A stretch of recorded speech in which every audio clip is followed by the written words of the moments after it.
Hello and welcome everyone to another series of automation hours. My name is Leslie. I'm our social media coordinator here at Keep. Today, we're going to start off with asking y'all a question about your questions around sales automation. So I do already see some questions in the chat, so thank you. And then we have some questions under Q&A as well.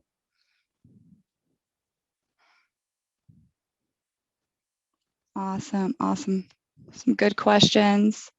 Just going to wait just a couple more seconds and have some more folks join us.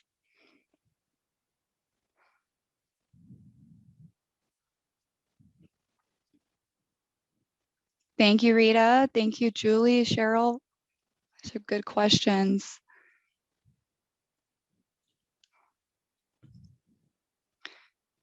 All right, you probably guessed it from the question, but today's topic is about sales automation and Mastermind. So this is going to be a little bit different than our normal automation hours.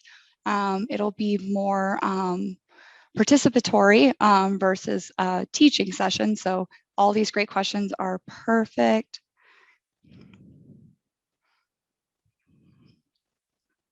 I struggle with copy of my sales copy and want to include a sequence. I'm finalizing a landing page to get to respond to my ebook, but how do I manually enter someone that doesn't respond? Oh, great question, David. How can I use texting to interact with my clients? Perfect. Super excited about this topic and super grateful to be here. So a couple of housekeeping things. This session is going to be live. It's a 1-hour session. So hopefully everyone can stay till the end. If not, it is going to be recorded and put on our website under keep.com under automation hours. Sorry, I went back a slide. A couple things, you have to raise your hand. So if you want to ask a live question, there's the raise your hand option, there's the Q&A, and then there's the chat. And then if you haven't already, there's a section to change that from all panelists to all panelists and attendees. So you can see what everyone else is saying in the chat. And so to make sure everyone's on the same page, I know for me personally, I have a lot of folks ask us, I don't feel like I'm using our sales capabilities to the most, and I would like to do that. So if you've ever had that question or thought or feeling, you're definitely in the right place. Okay, so I'm going to go ahead and introduce our expert here, Renee. Renee, how are you doing today? Hi, Leslie. Thank you for having me. I'm doing great. I'm excited to be here. As you mentioned, it's a new format that we're doing today, and I'm loving the questions that are coming in. So this is really great. Keep your questions coming, and we will get through as many of them as possible. Really, what we're going to be focusing on today is sales automation, and what are the sales automation capabilities inside of the Keep platform.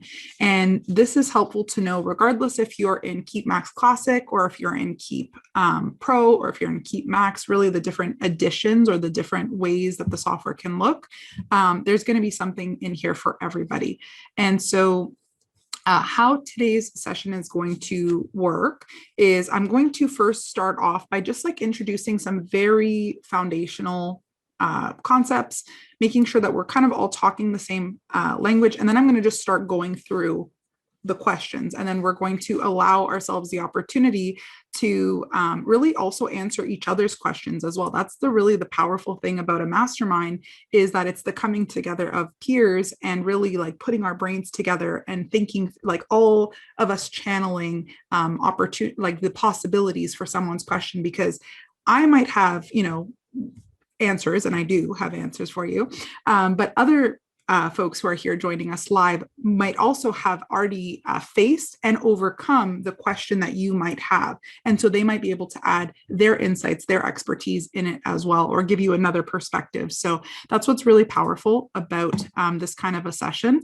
And at the very end of it, I would love for you guys to give us some feedback. If you like this format, we'll introduce more of these mastermind sessions. We really want to make it a collaborative environment, especially because you can't really go meet anybody in person yet still. So this is our form of kind of like a mini conference, a mini gathering of minds. So without further ado, then what I'll do is, Leslie, why don't I go ahead and share my screen? Okay, I'll stop sharing. And can you see my screen? Yes. Okay, perfect. Okay, so I wanted to just firstly quickly share with you guys that I may be joined by one more host, which is Paul. So Paul is actually a mentor of mine, and he is a wizard when it comes to all things sales automation as well. So he may drop in as well. But in the meantime, you guys have me. I'm Renee Budakian from Rubicon Marketing. I have been working with Keep and the Keep platform for over a decade at this point, and sales automation and really the sales functionality of it is one of my areas of expertise and specialty, because there's nothing I like better than being able to start to quantify and tangibly put dollars, to the contact records. We really want to make sure that we're getting very clear on the converting of our clients and turning those leads into actual paying clients. So without further ado, let's get started. What I wanted to share with you guys, if this is your very, very first automation hours, you've never joined one prior, both Paul and I have done different sessions in the past, going back almost a year ago in April of 2020, all the way to most recently in March. Right now, we've done a whole bunch of sessions all around sales pipeline or sales automation. So I wanted to share with you these sessions that we've done. Essentially, the first one, part one, which was run on April the 28th, was more of a strategy, really understanding how to even set up a sales pipeline. What should the stages look like? So that one was very much out of the tool and into strategy mode. Then the one that was run in May, part two, was about implementation. This one was specifically for Keep Max Classic. So if you're a Keep Max Classic user, that was going through how to set up sales pipeline in that entire interface. And then part three was really just enhancing that, expanding those capabilities also in Keep Max Classic. And then most recently in January of this year, I did another session adding automation to your sales pipeline to save time. And in that one, I covered more of both of the platforms. So I just wanted to share with you a few resources. And then of course we have today's session, which is our sales automation mastermind. And then also wanted to share with you that we have another mastermind session planned. So again, give us some feedback at the end of today's session. We can always pivot topics, but on March the 18th, we have a fulfillment automation. So once you actually convert clients, how do you create raving fans out of them? How do you make sure that the delivery and fulfillment, that you're not getting, anyone who's essentially buying to do refunds and returns? How are you making sure that retention and resell and upsell capabilities, you're maximizing the customer lifetime value? So we'll be covering that on March the 18th, and I invite you to join us on that session as well. Okay, so today's agenda as part of our sales automation mastermind, the very first thing is I'm going to just make sure that everybody, we're all talking the same language when we talk about assisted versus unassisted sales transactions. And so I'm just going to make sure that that foundational information is covered. And then I'm going to show you a couple of automation setups that pair with assisted transactions or unassisted transactions. And then the majority of the session is going to be that mastermind, is going to be that Q&A. So keep filling, whether you're throwing them into the chat or into the Q&A box, keep filling with a bunch of questions. We'll actually repeat the questions, so anybody watching it on the recording gets the benefit of that as well. And as a reminder, you can also raise your hand and we can take you off mute and we can have a conversation or a dialogue as well. So without further ado, let's talk about the mastermind concept for just a quick second. Does anybody recognize, go ahead and put into the chat, does anybody know who this strapping young man is, what his name is? Oops. Too many.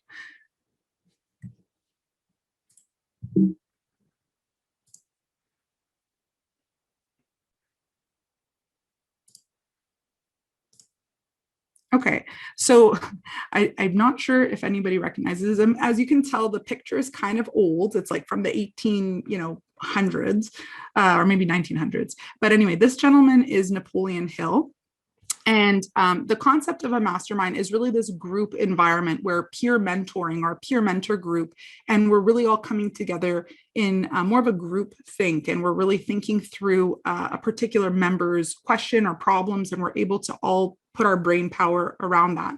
And Napoleon Hill coined the term or the concept of a mastermind. He coined it way back in 1925 in his first book, which was The Laws of Success.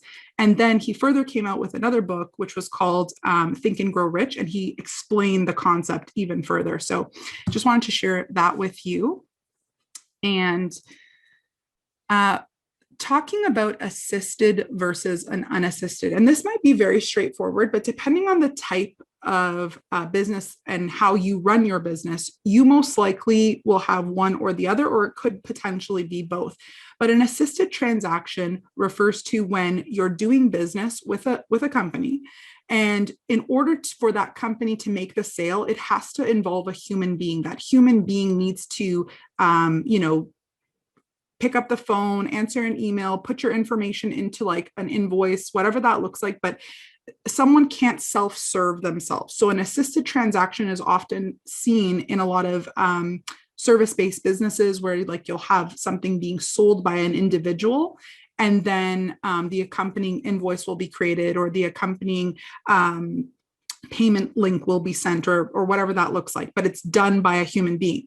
An unassisted transaction is more to do with e-commerce businesses, and unassisted transactions can be done in one of two ways. Way number one is it could be an unassisted transaction that involves a shopping cart. So oftentimes, especially if you're buying retail online, which everybody is, and even if you weren't a year ago, now you're most likely are.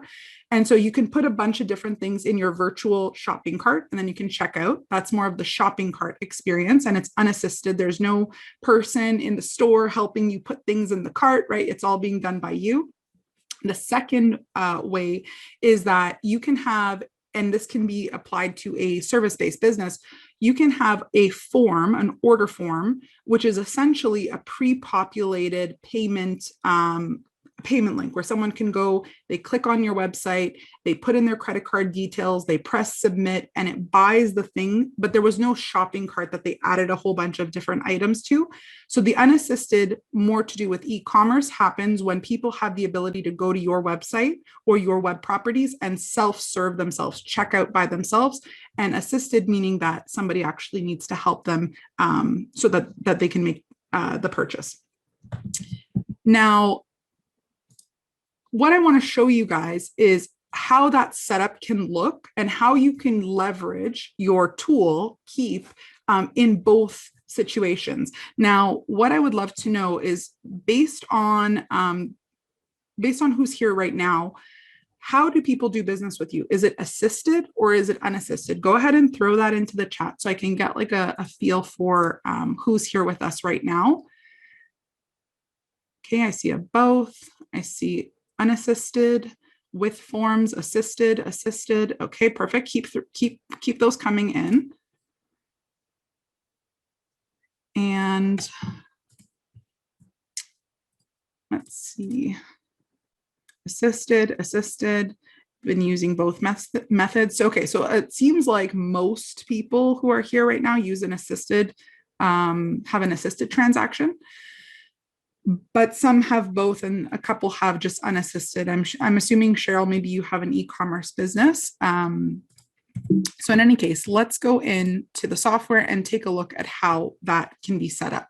Now, just keep in mind that when I open up some of the tools, when I log in, they might look a little bit different from what you have, because depending on if you have Keep Max Classic or Keep Max, but here's the beauty of it, is that the campaign builder, the engine, the heart of the automation really in these tools is virtually the same in both of them. So even if navigating to them is a little bit different, I'll show you how to get to them in both platforms.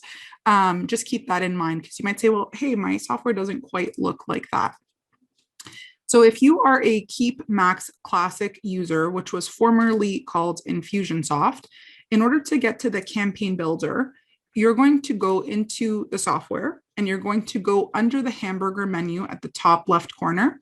And then under marketing, you'll see that the campaign builder is the very first option available to you here.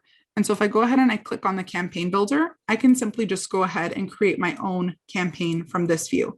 Now, if you're a Keep Max or a Keep Pro user, your interface looks a little bit different. Your interface looks like this.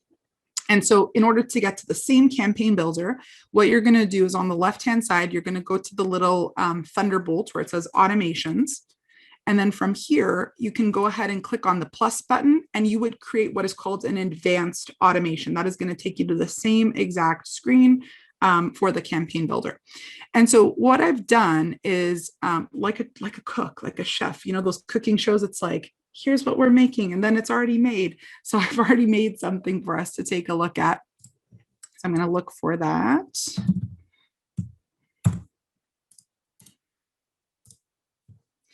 And when you log into the campaign builder, so we're just going to focus right now on the first piece, which is the unassisted sales. Hey, Paul. Hi, everybody. Wow. I am super embarrassed and have a bunch of egg on my face. That's okay. I just said nothing but awesome things about you. And I said that you'll be joining us shortly. Yeah, I had 1 p.m. on my calendar, but I guess it was 1 p.m. Eastern, apparently, or I don't know, but I'll make sure my time zones are correct when we do this again later this month. I am so sorry, everybody. And Renee, thank you for being a complete total rock star.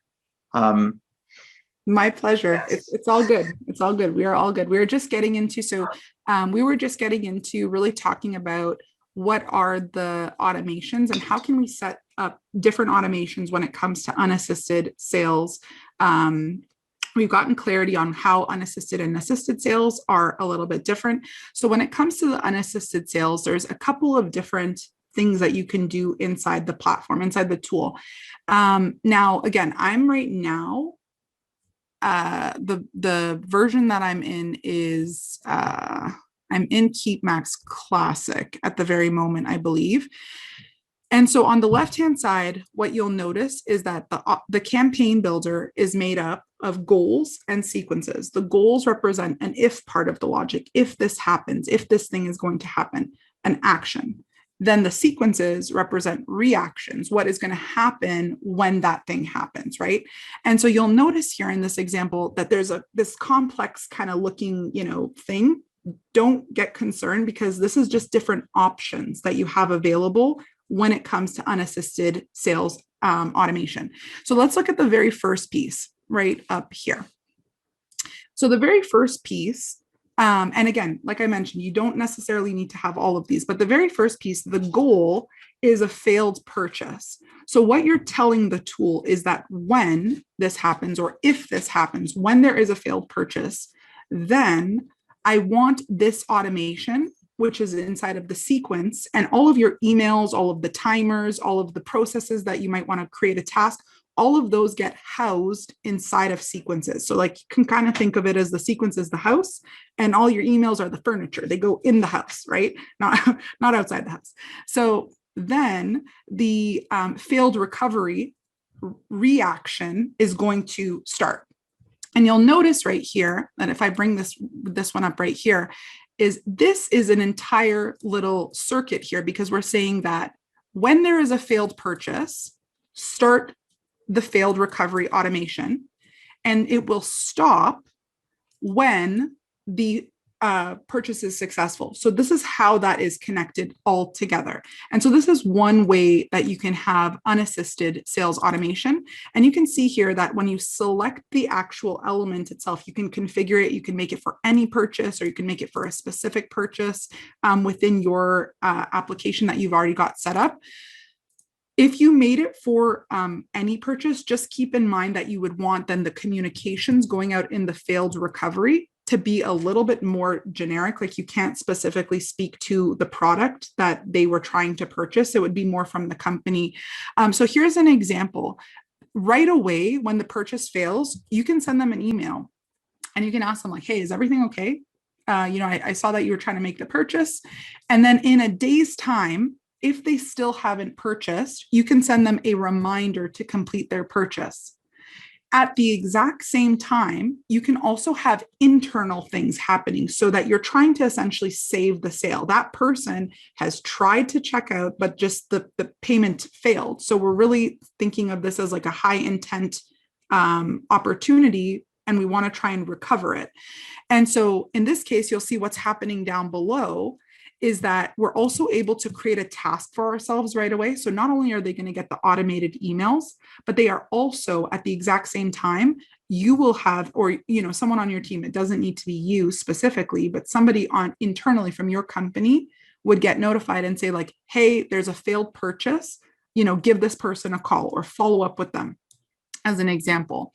And then you can also log that as a note on the contact record, because historically, if you want to be able to go ahead and take a look on, John Doe's contact record, if you log it as a note, you'll be able to not only see that, but then you can also run a report in your admin settings to actually see what are all the contacts that have ever had a failed purchase. And you can aggregate that data as well. And, so essentially inside of the failed purchase, this is one form of automation. Now, before I move forward, Paul, anything you want to add to either that or kind of any of this piece at all? You've done a wonderful job. The main takeaway here is designing the customer journey when they try to buy and it fails. Exactly. And there was one thing in the failed. Can you open the failed one real quick? Yeah. That first timer, the messaging timer. So of course we're sending is everything okay? Email right away. You may even want to have a short delay timer before that, maybe 2-3 minutes, just so it's a little more human. If somebody fails immediately and then they immediately get an email, that kind of ruins the magic trick that, we care about. So some weird number, 7, something like that. And then just, run it any day, anytime. And then you can also do the same thing for the follow-up email, because like it's waiting a day and then I said a specific day. You may want to say, hey, wait 23 hours and then send it again, because when the purchase fails, they're active. So if it's 10 a.m. or if it's 11 a.m., 11 p.m., it doesn't matter.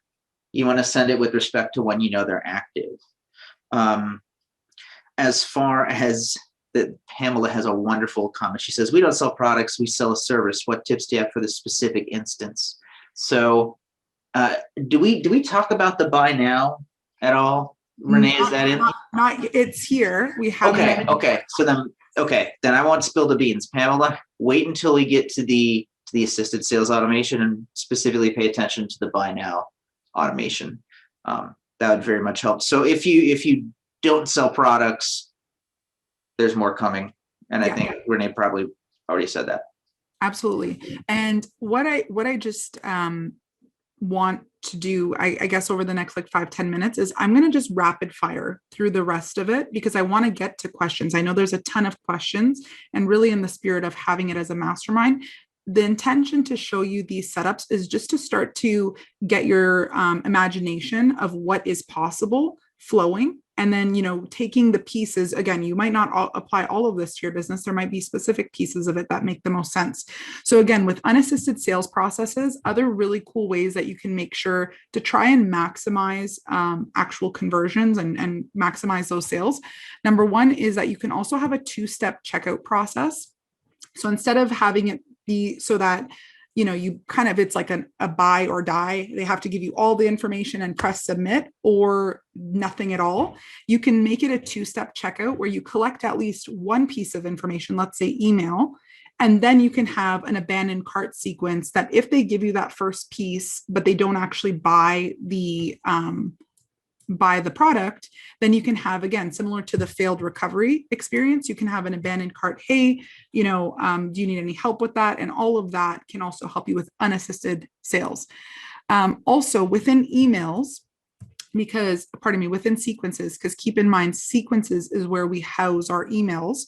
So if you had an email in here that had a call to action to go ahead and buy, and so they click the link from the email, but they don't buy, this is again where you can have an abandoned cart sequence. And like Paul was mentioning, the magic trick is that the email doesn't go out right away, because then it feels very automated to them.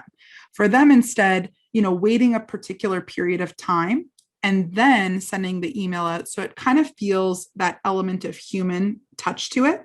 And then last but not least, within unassisted sales, you can also use this web page automation goal. So if you have the Keep code installed on your website, and if the person is already a contact in the system, and essentially using, some cache and cookies, what would happen is if someone goes to, let's say, your checkout page and doesn't buy, this is only going to happen if they're a contact already in the system. Again, that can also trigger the cart abandoned follow-up emails as well. So these are 4 different ways. You can use all of them. You can use part of them, but these are all different ways that you can actually help yourself using sales automation to maximize the conversions. And so before moving forward to the assisted sales part, right? That's where we have a human being that's really involved in helping us close the deal. Paul, anything I missed or anything you want to add to here? Well, we have the delay at the beginning of the cart abandon. You want it to not only to humanize it. Remember, this is an unassisted sale. The human needs time to do something. So if they click to the order form from their email, it might take them 5 minutes to find their wallet and bust out their credit card and check out. So it's not the end of the world if it takes 12 minutes for them to do it or what, and they get the everything okay email. That's actually good for the relationship. Oh, hey, everything's fine. I got it worked out. I don't think they're going to be upset. So again, it's the experience is the thing to just keep in mind with this timing stuff. Yeah, like really master a good automated experience that feels human. Absolutely. That's a incredible point, because hopefully I think I glazed over it a little bit too fast, but this delay is essential because we want to make it so that any person who is, going through the checkout experience, if it's a failed purchase, that's a little bit different, but right.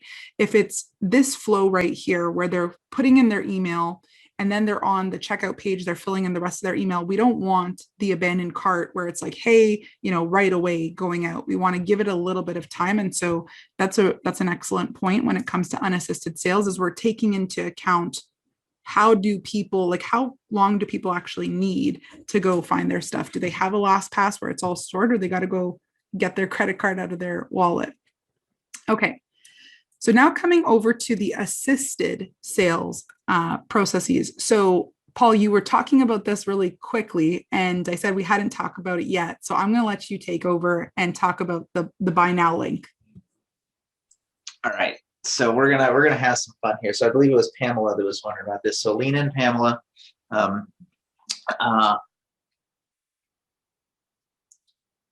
We have to explain what a buy now link is in the first place. Did we cover that yet, or no?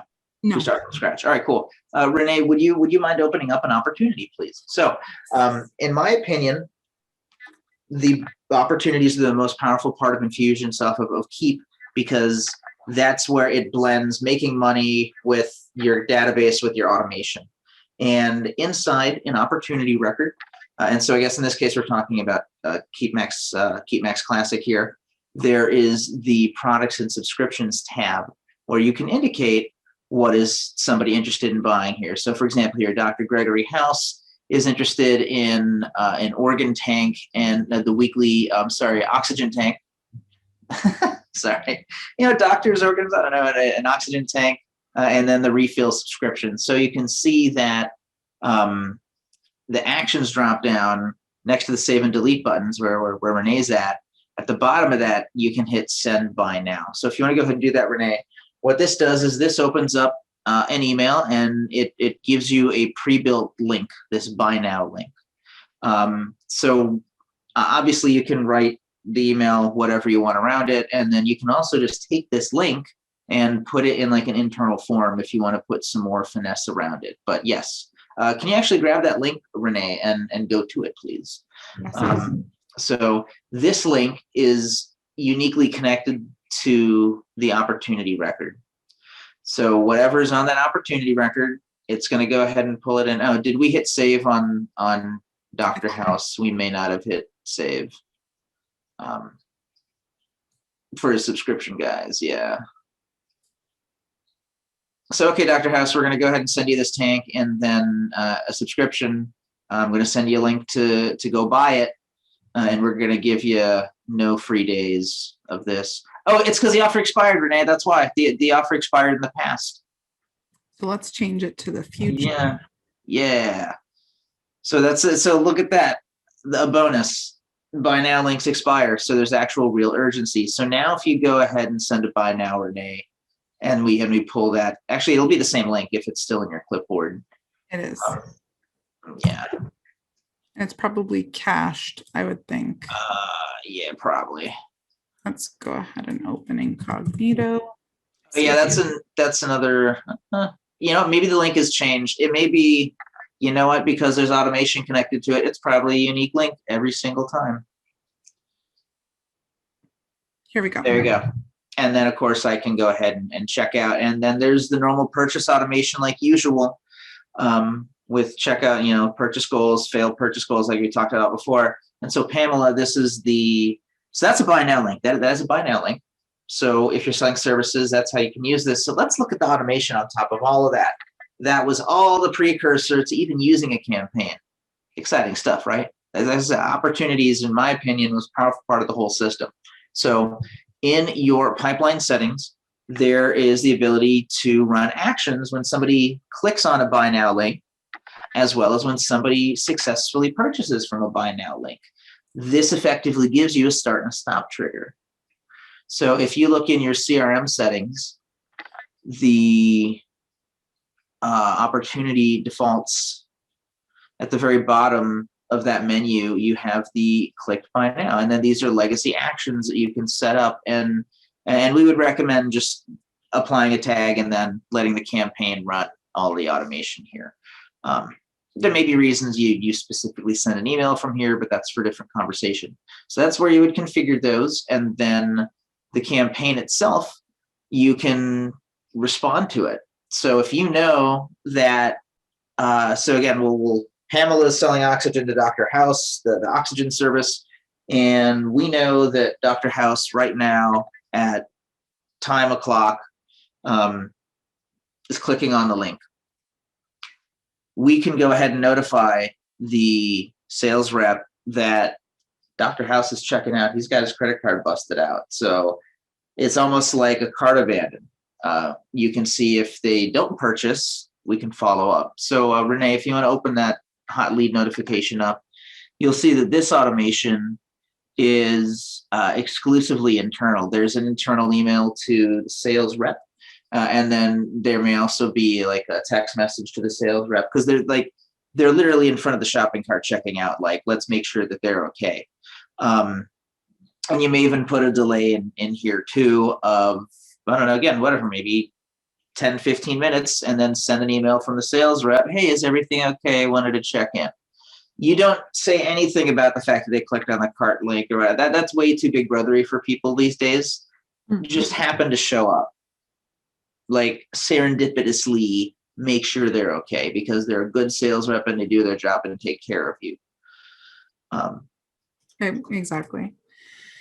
And then these items right down here, Paul, anything else to add to that? I think that's awesome. And if you're a Keep Max Classic user, the buy now links, like Paul was mentioning, in opportunities are like such a ninja ability that is very underutilized. Oh yeah, it's the money making button. That's literally the money you press in Infusionsoft to make money. People are like, where's the money button? It's right there. You send the buy now button and money shows up. There it is. Okay.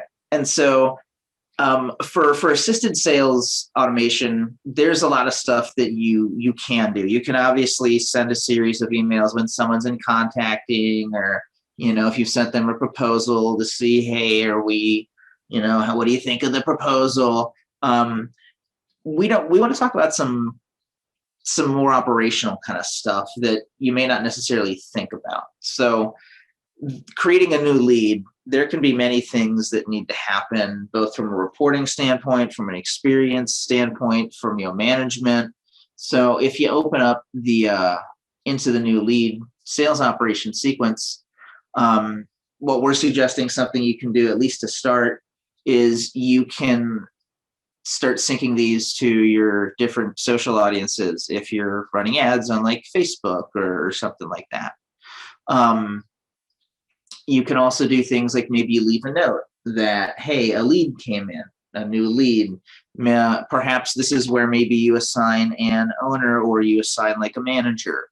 Perhaps this is the master sequence where you do use a round robin, and that's where things are spun out. There maybe there's sales numbers that you want to do. So maybe you want to track like, the new lead date at the contact record level because you're doing something else with that. Use automation to ensure that happens the same way every single time, is I guess the takeaway message for this. So long-term nurture. All right. Do you want to talk about this one, Renee? Because I know that you love that this is a really cool one. Yeah. So essentially, if you're thinking about pipeline, right? And I'm starting to, by the way, Paul, if you can kindly answer some of the Q&A questions that have come into the box. And then once we get through this, and we'll just rapid fire through all of the other questions. But essentially, if you have a pipeline set up inside of Keep Max Classic, and that would be in opportunities, or if you're using Keep Max or Keep Pro and you have the actual pipeline, let's go back to that other feature or the other interface. If you have the pipeline set up, so just where you saw I was in automations before, now I'm going to head over to pipeline, and you can actually set up a pipeline. And so the pipeline is going to give you visibility into where people are at in terms of the key milestones that people will go on in order to buy your product, service, or offer.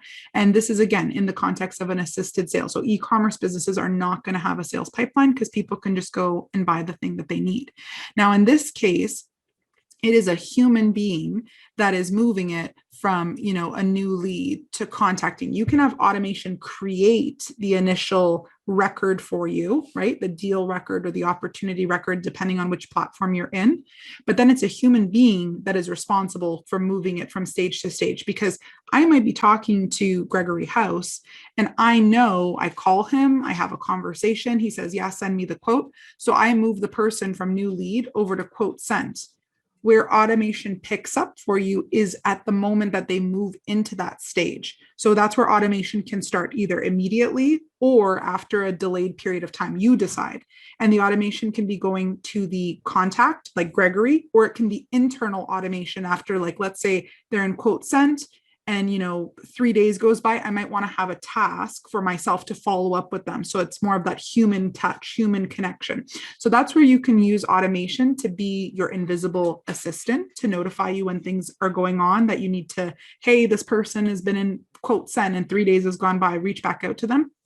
Or it can also function like an invisible manager, where if your reps are kind of dropping the ball, or like opportunities are not progressing or deals are not progressing quick enough, you can have internal automations notifying, like kind of like an escalation of sorts, to notify someone else when an opportunity or when a deal, it might be in the falling through the cracks phase. Like if it's been in quote sent and 2 weeks has gone by, maybe at that point you'd want to escalate it to somebody else, or maybe 2 weeks is too long. Maybe you dial that back to 1 week as an example. So all of the different automations.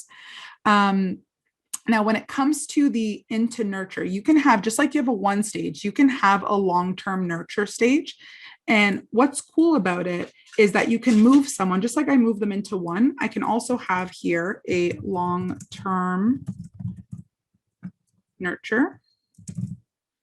and I could move them into long-term nurture. And what's really cool about the long-term nurture is like sometimes people are like, well, what do I say in a long-term nurture? The simplest thing you can do, which is ingenious, is you can, there's 12 months in a year and there's almost a holiday or a reason you can wish them, you know, a happy this or a merry that every single month. And if you want to be specific to your business, like if you don't want to go with like the traditional holidays, you could even go with like some funky holidays, like, you know, Pi Day and all this and whatnot. But essentially it gives you the opportunity back into the automations.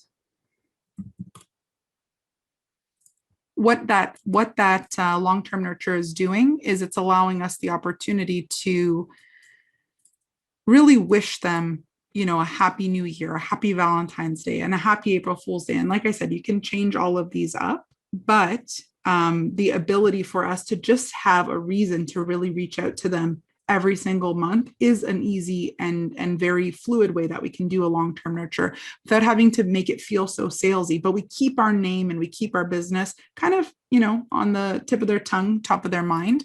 And so this is a very cool way that you can do a long-term nurture. One thing that I want to point out is the actual content of these emails. There's no links in them. It's I call it a classic nurture. I mean, there's an unsubscribe link legally, but it's just a hey, what's going on? Email.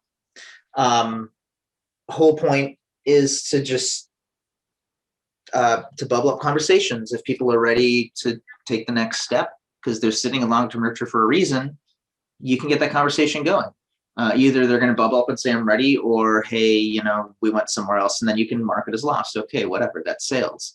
And can you go to like to the Mother's Day or the Father's Day one? Like for even holidays like that are, you know, gender specific, the emails are written in such a way that it doesn't matter what the gender of the recipient is. It's just an excuse to reach out to them.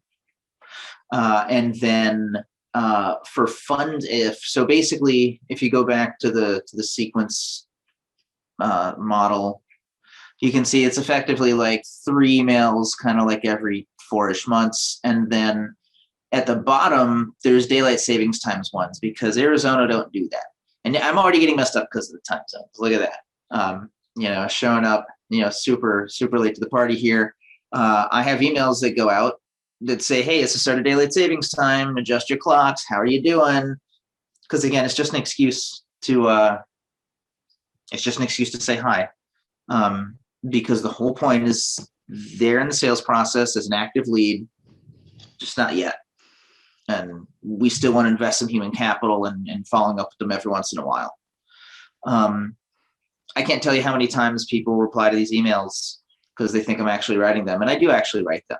The other benefit, the main benefit here is this is now an annual habit. You know, every January sometime I go into this campaign and I spin the emails up a little bit and republish it. And then it's, even if someone's in here for years, they never get the same email twice. And then to make sure that it all loops, this is where the tag piece shows up. So as Renee has highlighted at the bottom, you can see that we have a control tag that on the last day of the year we remove, and then the next day or a couple minutes later we reapply it, which then resets this whole sequence. And then it's just a nice clean way to loop it. And so basically they'll be in here as long as they're in that long-term nurture stage.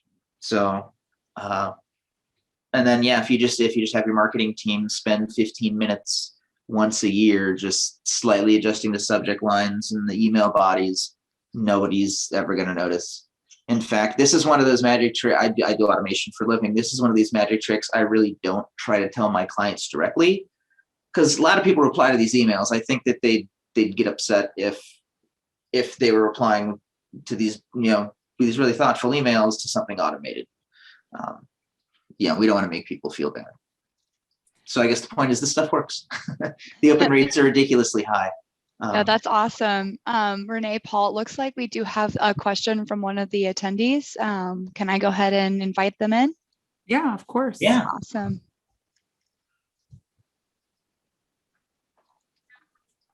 Hi, Obina. Hi. You're still on mute. So if you want to take yourself off mute and ask your question.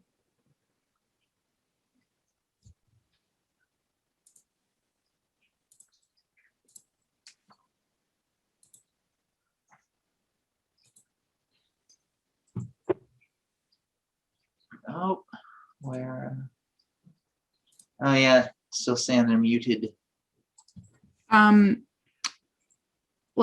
Paul, Leslie, while we wait for Obina to unmute her mic, I know that there's a couple of other questions that are inside of the Q&A box. So I want to make sure that we get as many questions answered as possible.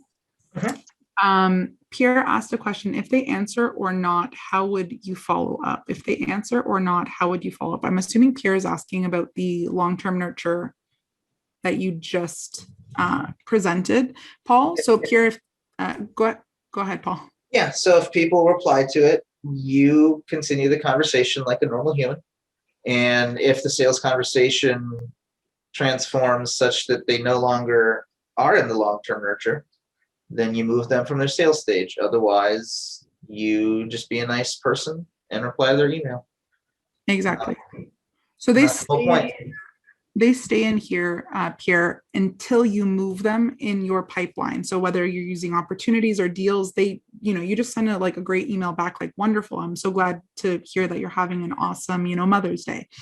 And until they get out of the long-term nurture, which means a human being manually move them out of the long-term nurture back into, let's say, quote sent or into a different sales stage, they're going to keep getting the emails month over month. So hopefully that answers your question. Let us know if you have a different question. Kevin also put another question in the Q&A. He's asking specifically about, is it possible to do round robining based on the form's time zone or zip code or location? So Paul, do you want to take this one? Yeah. There's totally ways to do it. I don't know if the time zone field is usable in a decision diamond yet. But as long as you have some way to segment the regions or whatever, then you should be able to make a decision after the intake form that splits them out into different sequences based on the region. And then you could have it round robin specifically to agents just of that one region. And I hope that makes sense. So as long as you collect the data on the front end to segment them, you can absolutely make the automation filter them.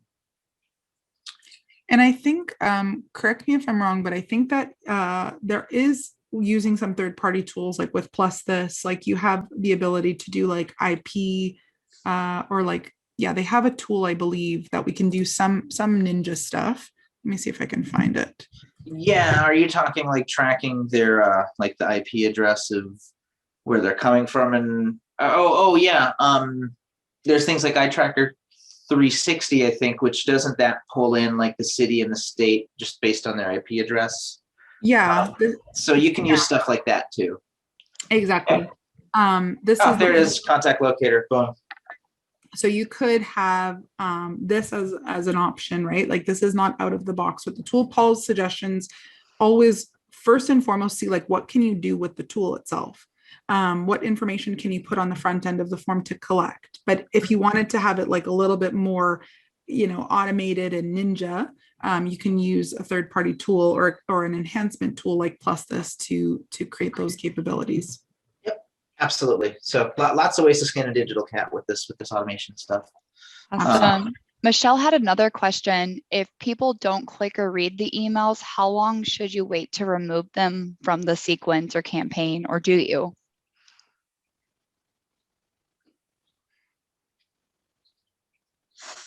I mean,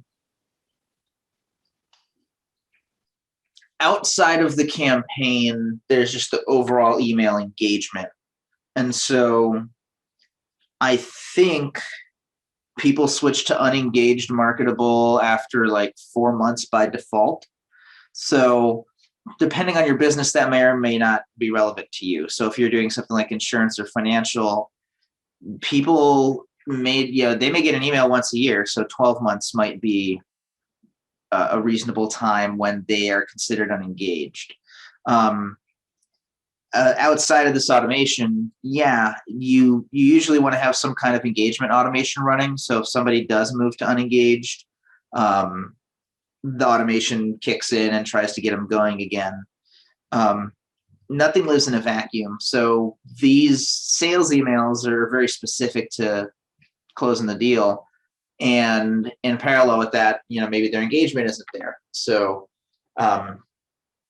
as far as how long should you wait to remove them for the campaign stuff specifically? So for like long-term nurture, man, if I haven't heard from somebody,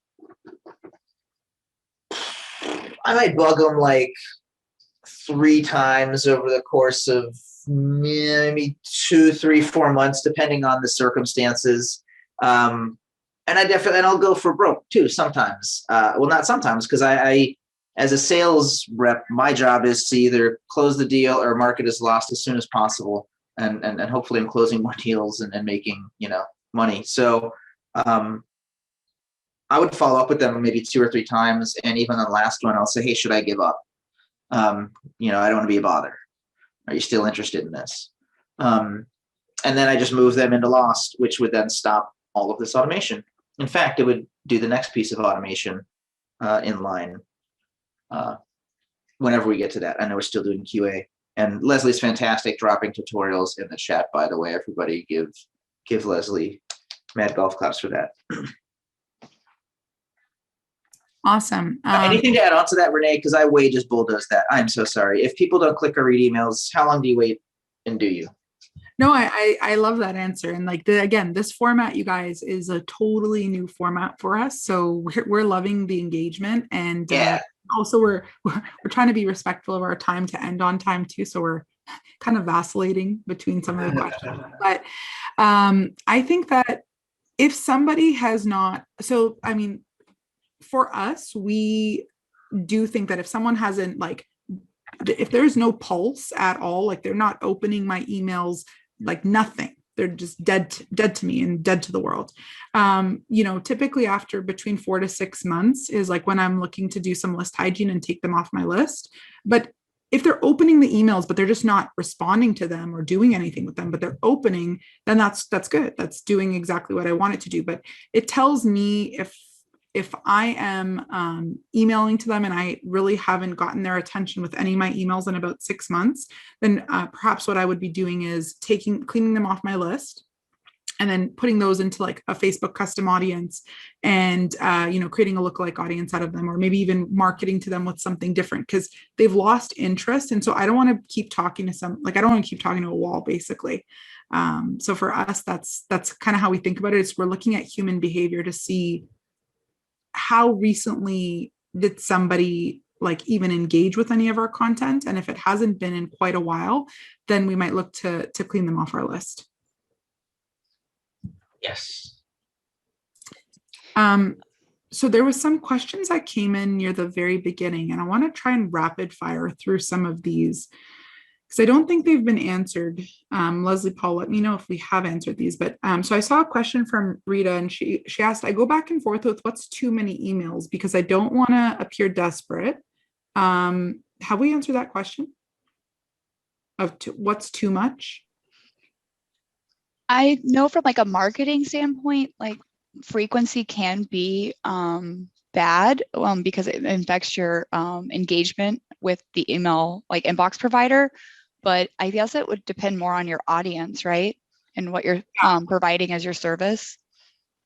And also the sales cycle, Rita, you want to think about your sales cycle. So if you're selling something that's like really, like if I'm selling a plane and like people might take, 18 months to buy a plane, then, I think you want to think of 2 things. Firstly, how long is the sales cycle is going to directly correlate to how many emails, like in the duration of emails that you want to be sending. But also with frequency, it's like human behavior. So when you meet someone, like you might talk to them a little bit more often because things are new and fresh. And then you want to keep in touch with them, at least maybe like, if not once a week, once every other week. So some kind of like consistent communication. But if people escalate, their engagement by like clicking links, and you can speed up frequency because they're showing you behaviorally that they're interested in what you're doing or saying. But really, I think that if you're sending like an email a day, or like, you might be on some folks' emails lists that they send you like multiple emails in the week. I would say that more typical, and a lot of those emails, like you'll find that they're like promotional or salesy emails.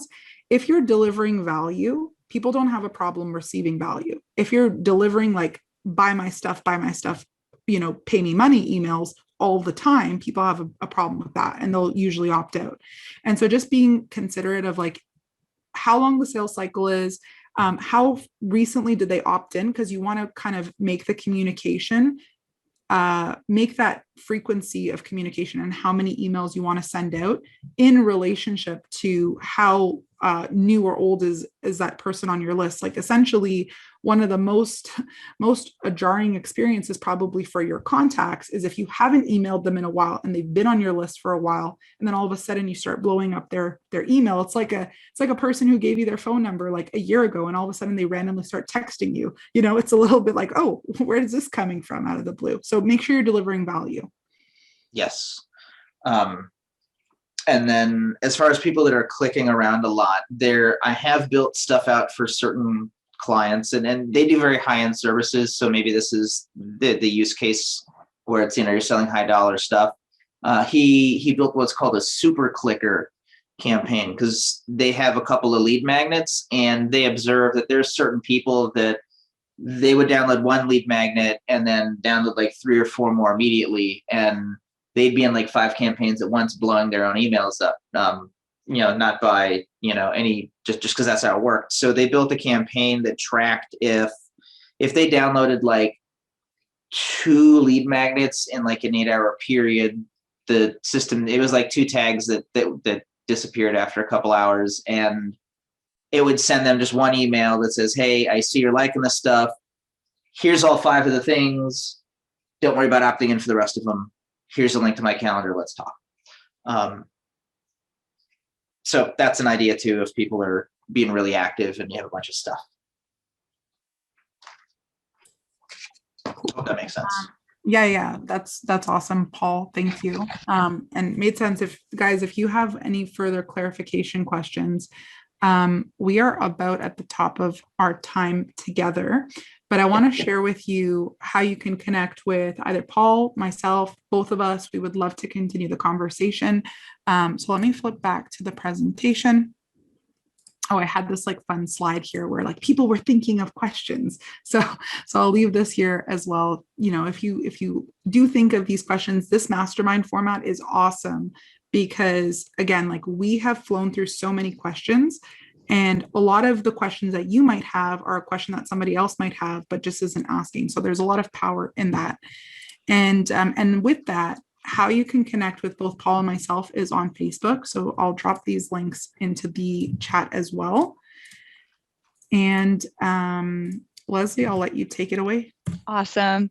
Thank you guys both. That was super insightful. I learned a lot myself as well. Everyone, give a big round of applause in the chat to our host. And I believe our next session will be next Tuesday. I will also be hosting again, helping Grady out. So hope to see a lot of you guys there. Well, enjoy the rest of your day, and thank you. Thank you so much, guys. Have a wonderful Bye, everybody. Bye.